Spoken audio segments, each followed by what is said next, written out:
Hello नमस्ते प्रणाम दोस्तों। हम आप लोगों को एक बन्ना बन्नी गीत सुनाने जा रहे हैं। अगर पसंद आए तो लाइक सब्सक्राइब जरूर करना।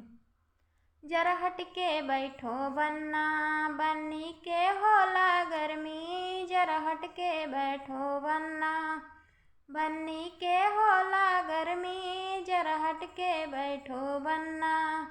पापा बोले कड़ी के बोलिया, मम्मी बोले नरमी। जरा हट के बैठो बन्ना, बन्नी के होला गर्मी। जरा हट के बैठो बन्ना, जरा हट के बैठो बन्ना। बन्नी के होला गर्मी। जरा हट के बैठो बन्ना। चाचा बोले कड़ी के बोलिया, चाची बोले नरमी। जरा हट के बैठो बन्ना, बन्नी के होला गर्मी। जरा हट के बैठो बन्ना, बन्नी के होला गर्मी। जरा हट के बैठो बन्ना।